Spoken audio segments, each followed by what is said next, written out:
call from? Randall. An inmate at the Virginia Department of Corrections, Red Onion State Prison. To accept this call, press 0. This is Randall Via, and I'm currently serving 1,214 years for capital murder in Red Onion State Prison in the state of Virginia in the USA. This is my podcast, Red Onion Randy. I hope you enjoy listening to me. Last week, I discussed guns. And in that gun episode, I mentioned my dad, him taking me hunting and so on and so forth. And I decided that I was going to talk a little bit more about my father and my relationship with him, because he's played a very important role in my life. A small amount of it good and a large amount of it bad. Well, I've made no bones about it. My dad beat the hell out of me as a kid. And there's a reason why he beat the hell out of me as a kid. Because his childhood was actually worse than mine. Now, I'm not making excuses for him. I'm not a victim. But I also recognize that certain things that happen to you, they shape you. They help mold your consciousness, and how you view things in the world and how you react to things in the world. I remember my dad telling me a story one time. I think he was 9 or 10 years old. Nope, he was 13. Yeah, he was 13 years old. And he was in class, and he had to go urinate. So he asked the teacher, he said, "Hey, can I go to the bathroom?" And the teacher was like, "No." So, he waited a couple of minutes. He's kind of squirming in his seat, and he really has to go pee. And he asked the teacher a couple more times, and the teacher just keeps telling him no, denying him, not letting him go to the bathroom. So finally, he gets fed up with it. And he walks to the back of the classroom, because they have, counter going across the back of the room, and it's got a sink in there, for, when they do art projects and stuff like that. And this is a really, really small school back in the, the 50s and everything, 50s and 60s. And most of their subjects were in that one class. So they had the sink and everything, for art class, after, messing with paints and charcoals and stuff like that, they could wash their hands and clean up. So he just walks up to it, he unzips, he pulls it out, and he pisses in the sink. Teacher gets upset and offended, and he turns to her and he's like, "Look, I asked you numerous times if I could go to the bathroom. I ain't gonna sit here and piss on myself in front of the whole class." And he cussed her out. So obviously he gets into the principal office for that, and they call his mom and everything, and his stepdad, because my grandfather, his dad, died when he was very, very young. I can't remember how he died. I think he might have died in Vietnam, but I'm not 100% positive, because my dad never really talked about his father, and I'm not really sure he knew him much. But when he gets home, his mom is pissed, and she grabs a cast iron skillet. And if anybody has ever picked up a cast iron skillet, them things are heavy. And she turned around and just whacked him upside the head as hard as she could, knocked him unconscious right there in the kitchen floor, and left him laying there. And when he woke up, he grabbed a bag of clothes and he left home. And he never returned. He hitchhiked to Charlottesville, blood all over his shirt and the side of his head and his face and everything. And he went to I can't remember the name of it. I think it's C.R. Well Drilling Company. And 13 years old, he got a job working on the rig, drilling wells. And he'd been on his own ever since, doing odd jobs and construction and mechanics and just whatever he could do to get a little bit of food. He lived on the streets until he was able to get enough money to get a vehicle and everything. And he started driving without a license and whatnot, living in a car. And, he met young people like himself, and he started hanging out, and he started partying, and Dad was a good-looking young man, and he's got kind of like an Indian vibe to him. Like, me and my father do not look anything alike. And that might be because Dad might not be my dad, if you pick up on what I'm saying. You know, there could be a mailman involved in there.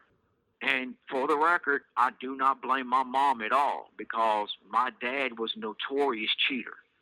My dad was a ladies' man. You know, he had thick, wavy, blue-black hair. He had tan skin. He was in shape. You know, when not very many people back then were, had a six-pack and a chest and they were cut up and ripped and everything. You know, he just had really great genetics and damn good-looking man. So the women gravitated towards him, and he started sleeping with everyone, and he started doing drugs and smoking weed and drinking and getting drunk and fighting and breaking the law. He didn't really break the law like I did. There was a few instances of stealing, and stuff of that nature, but he really didn't do that. His breaking the law was more along the lines of driving without a license and insurance and doing drugs and drinking underage and stuff of that nature. Like, that's what he did. He partied his ass off. That's how he grew up, and he was working on a farm one day when my grandfather on my mom's side, and my mom went there to pick something up. And this is before my grandfather had his accident, because my grandfather and his father-in-law actually had a timber business. You know, they would cut logs, and it was just the two of them. They had a small Caterpillar bulldozer. Sorry, I couldn't remember the name there for a second. And they had a truck and they had a couple of saws. And this is back when they used to do it old school. They would have the straps around their waist with the spikes in their boots, and they would have to climb up, and they would cut the trees down to limbs and top the tree off. One day, a gust of wind kicked up at the exact moment that he had cut through the top of a pine tree, and that pine tree kicked back, and it caught him in the chest so hard that it actually broke the leather strap, and he fell like 30 feet onto a stump. And then the top of the tree got hung up for like a moment or two, and before anybody could grab him, it fell on top of him, and it crushed his entire rib cage. And after that, he only had use of half a lung. And he was on oxygen and everything for the rest of his life. And to sleep at night, they had to put a cage over top of him that had foam on the inside of it, and they had to put a nylon, suit over him and, strap it down at the wrist and the neck and the waist and everything. And it had a ventilator that hooked into it that, would create a vacuum, and it would suck his rib cage up. So otherwise he would have died in his sleep. And he had to sleep like that every night for 20-some years before he passed away in 97. So before the accident, Granddaddy was active. He was a very, very hard worker. He was a good man. And, my dad was like 17 at the time working on the farm, and my granddaddy went there to get some animals, to buy some animals, and my mom went with him. And mom was good looking. Dad was good looking. One thing led to another. It was the 70s. It was that lifestyle, and they started dating and got married, and mom got pregnant, and my older brother Linwood popped out 9 months later. It didn't take long at all. So that's, how my mom and dad met.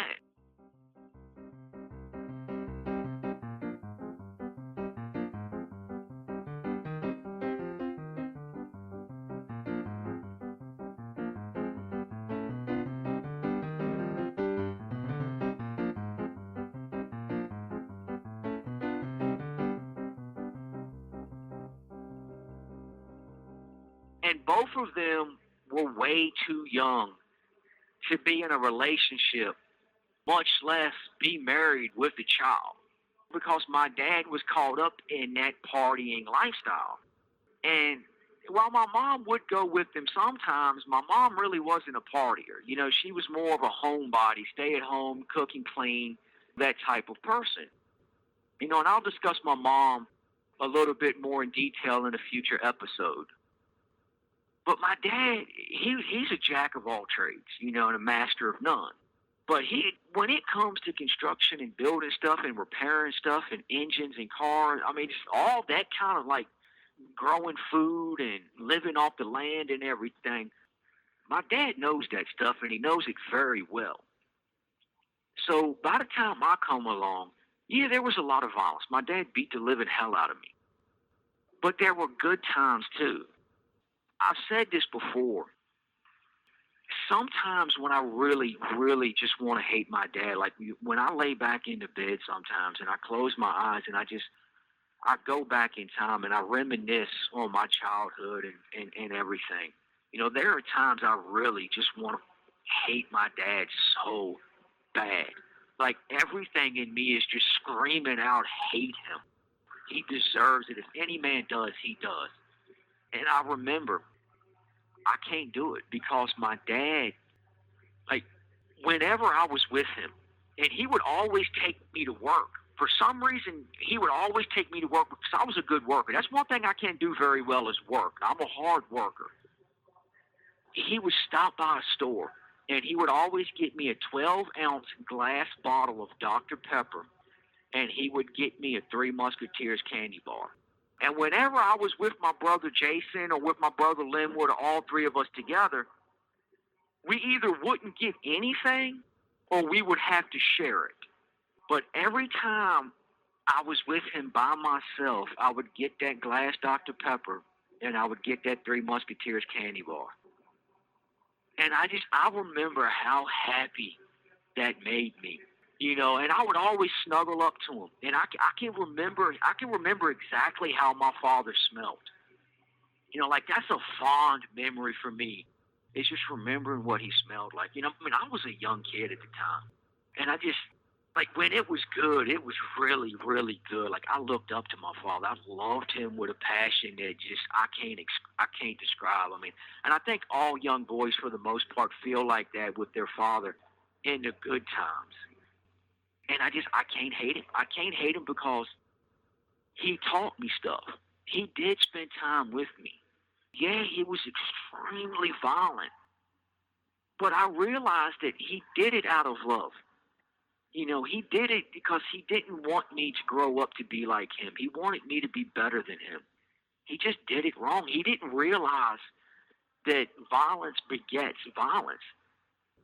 He barely has any type of literacy, any education that means anything. He barely has any of it, but he can take any engine in the world apart and put it back together blindfold damn near. He can build a house from scratch. He can live off the land.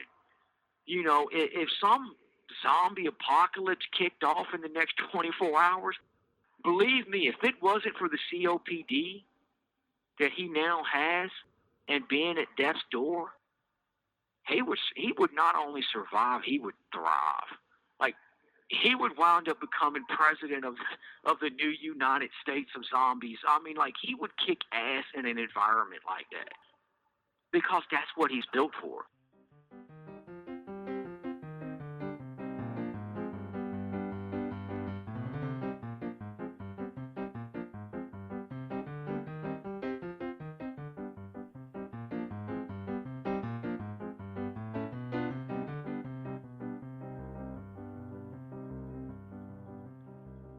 But he never really grew up with a real father.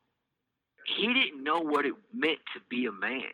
And he didn't have what it takes inside of his mind to actually sit back and analyze and think like, man, I don't want to raise my child like this. Like, this is no way to raise a child. I need to do better. I need to break the cycle. Like, it never crossed his mind because when a good-looking man has a bunch of women throwing themselves at him, and believe me, I've actually met some of those women. I've actually heard the stories. Like, there was one. Her name was Loretta. Very good-looking woman. She was a lesbian. For the most part, she was a lesbian. But the one man that she always slept with was my dad. Like, that's how good-looking my dad was, and that's how damn good in bed he was. Like, he had a lesbian, and every time she really needed to scratch that itch, she picked the phone up and called my Pops, and Pops would go over there, and he would handle his business, put a smile on his face, and then he would mosey on down the damn line again. Like, that's the kind of dad my dad was. Like, that's the kind of man he was, I mean. He didn't have what it takes to actually sit back and think about his life and how he was living his life because he thought he had what every man wanted. He had a fast car. He had a little money in his pocket. He was getting high a little bit. And he had plenty of women. He was partying. He was living that lifestyle that most young men crave and desire. I didn't understand that at the time. And yeah, I spent the majority of my childhood in fear of this man. But at the same time, I look back on that life and I realized that I can't really blame him and I can't really hold it against him for how he treated me, simply because as a child, he was treated worse than he treated us. And he didn't have anyone to point anything out to him. He didn't have anyone to show him what it meant to be a man. And granted, neither did I. I had to learn it myself. I had to learn how to be a man by reading the Bible day in and day out and studying it to the best of my ability. I had to learn how to be a man by reading the Wheel of Time series by Robert Jordan and started emulating Landman Dragoon. Like, that's how I learned how to be a man, from reading books about men. And then I started thinking, my dad wasn't capable of doing that, and I spent my entire adult prison sentence not speaking to my dad. And a little bit earlier this year, I was able to actually talk to somebody who had talked to him, and I got his phone number, and I called him. And, I've talked to him about 3 or 4 times, and it's awkward. I don't know what to say to him, and that kind of keeps me from calling him as much as I'd like, because I'm not really sure what to say. And, now he has COPD, and it's really, really bad. You have 1 minute remaining. Bad to the point where he's probably going to wind up losing his life before this year is over with. And I'm not 100% sure how I really, truly feel about that. But I'm not going to let bad blood stay between us. We're going to work some things out, and we're going to talk about it, because at the end of the day, he's my father, and I love him, and I still respect him. But this has been Red Onion Randy, and unfortunately, our time is up. For those of you who listen to me on Apple Podcast, I would appreciate if you would review me and rate me, preferably 5 stars, but I'll take what you can give me. Take care. Stay safe.